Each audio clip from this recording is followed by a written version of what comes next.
The jungle breeze, you know? It's alive. We felt it the moment we stepped off the trail, following Elena deeper into the green heart of the world. She was a photographer, one of those fearless types who chase the perfect shot into places most people only see in nightmares. The air was a symphony of strange birds and unseen insects, thick and humid, clinging to our skin. But underneath it all, there was a silence, a deep, ancient quiet that felt like it was holding its breath, waiting. Elena, with her camera always at the ready, just smiled. She called it the jungle soul. We were just tourists, a bit out of our depth, but her confidence was infectious. We trusted her. We followed her into the green unknown, completely unaware that the silence was not empty. It was watching.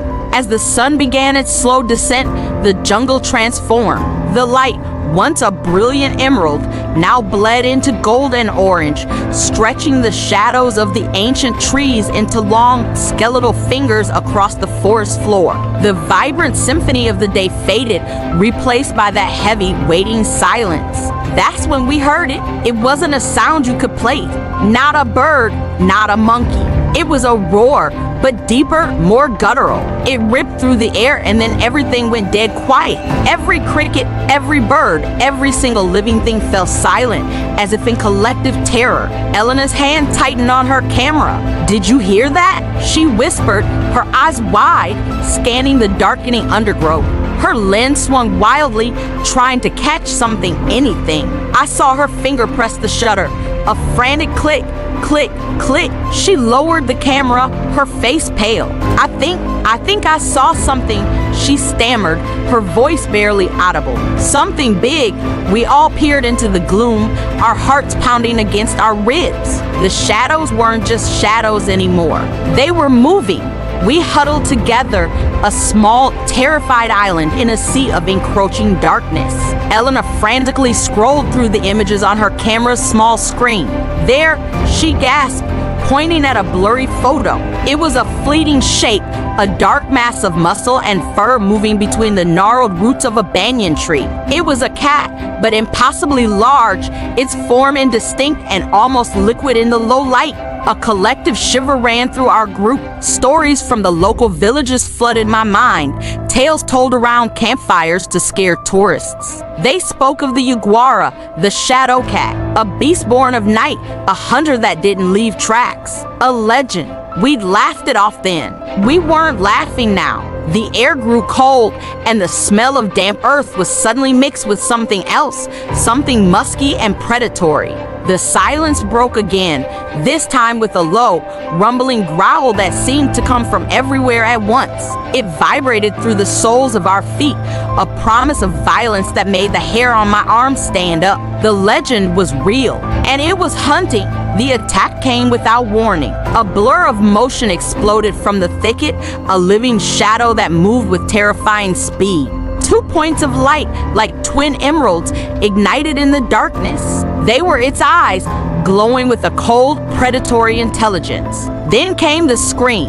One of our group was just gone, pulled into the foliage with a sound I will never forget.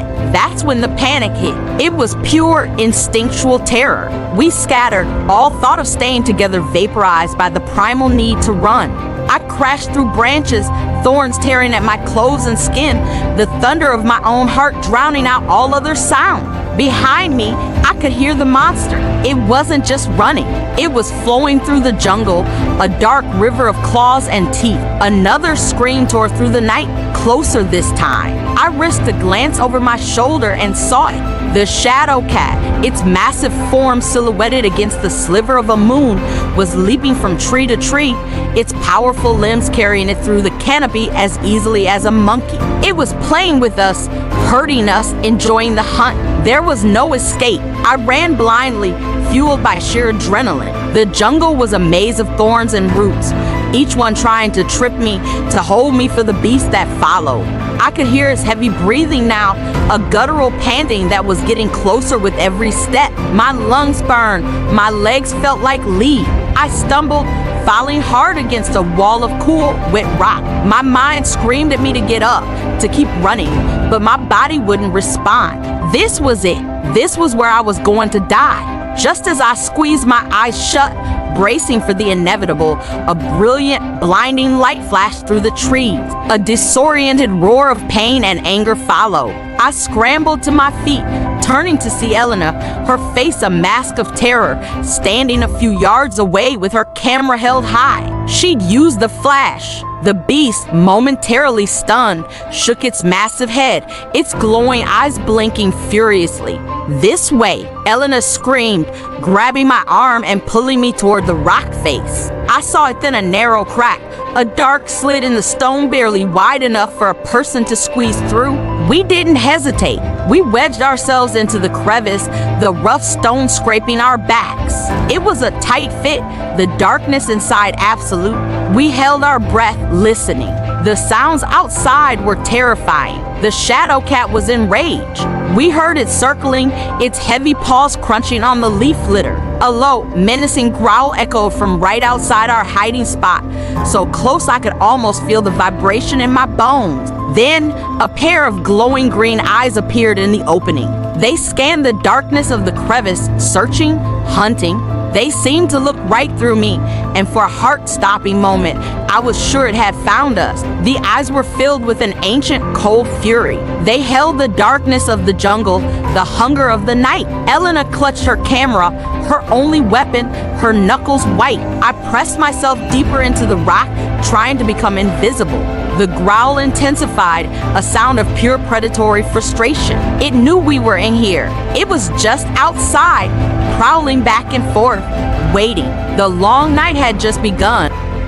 The night dragged on, each second stretching into an eternity. Trapped in that narrow slit of rock, Elena and I could hear the shadow cat, a low, guttural growl that rumbled through the stone, the soft, deliberate patting of its paws as it circled our hiding spot. It was relentless, a predator that knew we were here, and it was willing to wait. The moonlight, our only comfort, began to fade inch by inch as the moon sank below the horizon. With the growing darkness, our hope began to flicker and die too. We were cold, exhausted, and the fear was a physical thing, a knot tightening in our chests. We couldn't stay here. Morning was still hours away, and I knew deep down that the cat wouldn't give up. It was a waiting game, and we were losing. Elena was the one who refused to surrender. While I was succumbing to the cold dread, she was moving, her hands feeling along the damp rock walls of our cramped prison. She was searching for anything, a better angle, a more defensible spot. Her movements were slow, careful, trying not to make a sound that would alert the beast outside. Then I heard a soft gasp. She had found something. At the very back of the crevice, hidden behind a jagged outcrop of rock, was a small opening. It wasn't much, just a dark, narrow fissure leading deeper into the mountain. It looked impossibly tight, a claustrophobic's worst nightmare. But as the sound of claws scraping against stone echoed from the entrance, we knew it was our only chance. It was a gamble. We had no idea where it led, if it was a dead end or if we'd get stuck. But staying put meant certain death. Without a word, we made our choice. Elena went first, squeezing herself into the blackness. I took one last look at the dying moonlight, listened to the monster's patient growl, and followed her into the unknown. The tunnel was suffocating. It was absolute darkness, the kind that presses in on you, that makes you forget which way is up. We crawled on our hands and knees, the rough, cold stone scraping our skin. The air was stale and thick with the smell of damp earth and something ancient, something that had been sealed away for a long time. Every few feet, the passage would twist and turn, forcing us to contort our bodies to get through. My shoulder got caught on a sharp edge of rock, and for a heart-stopping moment, I thought I was stuck. Panic surged, hot and blinding, but Elena's voice, a steady whisper from the darkness ahead, pulled me back. Keep moving. Don't stop. Behind us, the sounds from the entrance were amplified, echoing down the tunnel in a terrifying way. The shadow cat's growls sounded like they were right behind us, its snarls bouncing off the walls, making it seem like it was crawling in right after us. It was a race against a phantom, a test of will against the crushing darkness and the fear that was gnawing at our sanity. Every scrape of stone, every dislodged pebble sounded like an avalanche in the silence. We just kept crawling, fueled by pure adrenaline, praying the tunnel wouldn't just end, trapping us deep inside the earth. I don't know how long we were in there. It felt like days. Our muscles screamed, our lungs burned, but we didn't stop. Then I felt it, a change in the air, a faint, cool breeze on my face. A glimmer of gray light appeared ahead. We scrambled faster, hope surging through us like a drug. We tumbled out of the opening, collapsing onto damp earth and moss, gasping for air. We were out. The sky above was a deep, pre-dawn purple, the first hint of morning on the horizon. We were in a different part of the jungle, thick with ferns and ancient trees. For a moment, we felt a wave of unbelievable relief. We were free, but it was short-lived. A rustle in the undergrowth nearby made us freeze. Then came the scent on the wind, a musky, predatory odor that we knew all too well. A low growl cut through the quiet morning air. It had circled the entire rock formation. It had tracked us. We scrambled to our feet, and there it was, emerging from the shadows. The shadow cat. Its eyes, twin embers of malevolent green, locked onto us. It was bigger than I remembered, a creature of pure nightmare silhouetted against the dim light. It let out a roar that shook the very ground, and the final chase began. We didn't think, we just ran. We crashed through the jungle, branches whipping at our faces, thorns tearing at our clothes. We could hear it behind us, a terrifying rhythm of powerful paws hitting the earth, getting closer and closer. It was faster, more agile, and this was its territory. Ahead, through the dense foliage, I saw a break in the trees and heard a new sound, the powerful rush of water. A river. It was wide and fast, a torrent of churning brown water. It was our only hope. With the beast's hot breath practically on our necks, we didn't hesitate. We made a final, desperate dash for the bank and launched ourselves into the freezing current. The shadow cat paced, its heavy footfalls a constant, terrifying rhythm against the stone. Each scrape of its claws on rocks sent a fresh wave of fear through me. Hours crawled by, each one a lifetime. We huddled together, Elena and I, her breath a warm, shaky presence beside me. The faint moonlight that had initially offered a sliver of comfort began to fade, swallowed by the approaching dawn, or perhaps just the sheer oppressive blackness of our tomb. Hope, a fragile flame, sputtered and died with it. The cat wasn't leaving. It knew we were here. It was waiting. My body ached from the cold and the cramped position. My mind, however, was a whirlwind of frantic thoughts. We couldn't just sit here and wait for it to finally find a way in, or for us to starve. My gaze swept over the suffocating confines of our sanctuary, searching for anything, any advantage. The rock walls were slick with moisture, glistening faintly. It was a prison, but maybe, just maybe, it was a prison with a back door. I whispered to Elena, my voice a dry rasp, we need to move. We need a better spot, something more defensible. She nodded, her eyes wide in the gloom, trusting me without question. That trust was a heavy weight, but it also fueled a desperate resolve. Carefully, trying not to make a sound that would alert our stalker, we began to explore the very back of the crevice. My hands ran over the cold, uneven surface of the rock, feeling for any irregularity, any break in the stone. The air grew colder, the scent of damp earth and ancient stone stronger. And then my fingers brushed against it a gap. It wasn't much, just a sliver of deeper blackness against the already profound dark. Elena, here, I breathed, my heart hammering against my ribs. There's a passage. It was impossibly narrow, a vertical slit in the rock that looked more like a geological fault than a tunnel. Air, stale and cold, puffed out from its depths. It was a terrifying prospect. We had no idea where it led, how far it went, or if it was just a dead end that would trap us even more securely. But the alternative was staying here, a cornered meal for the patient predator outside. There was no real choice. "It's a gamble," Elena whispered, her voice trembling but firm. "But it's the only one we've got." She was right. This was our only chance, a desperate, claustrophobic plunge into the unknown. Taking a deep breath to steady my nerves, I went first. I had to turn sideways, sucking in my gut, and shuffle step by agonizing step into the fissure. The rock scraped against my pack, tore at my clothes. It was a tight squeeze, the kind that preys on primal fears of being trapped, of being buried alive. Every inch was a struggle. The darkness inside was absolute, a physical presence that seemed to absorb all sound, all light, all hope. I could hear Elena right behind me, her quick, shallow breaths echoing in the tight space. The sound of the shadow cat's pacing faded, replaced by the sound of our own labored breathing and the scraping of our bodies against the stone. The passage twisted and turned, sometimes widening just enough to allow a moment's respite, other times narrowing so much I feared I would get stuck. At one point, I had to take off my pack and push it ahead of me, the rough canvas snagging on unseen protrusions. Panic, cold and sharp, tried to claw its way up my throat. What if this was it?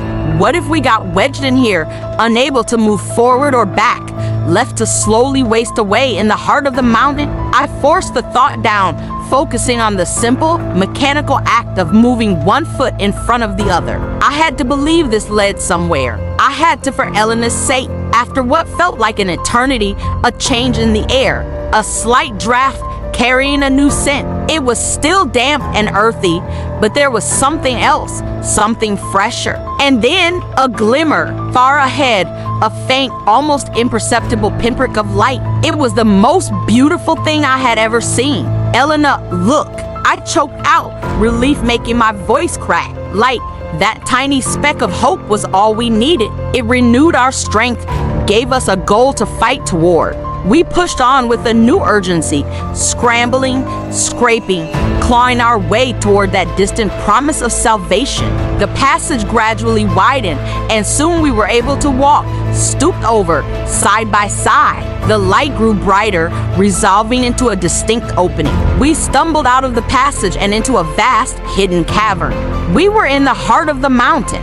Water dripped from immense stalactites hanging from a ceiling we couldn't even see, the sound echoing in the immense space. A subterranean river flowed through the center of the cavern, its waters glowing with a soft, ethereal bioluminescence. Strange, glowing fungi clung to the walls, casting the entire chamber in a soft, blue-green light.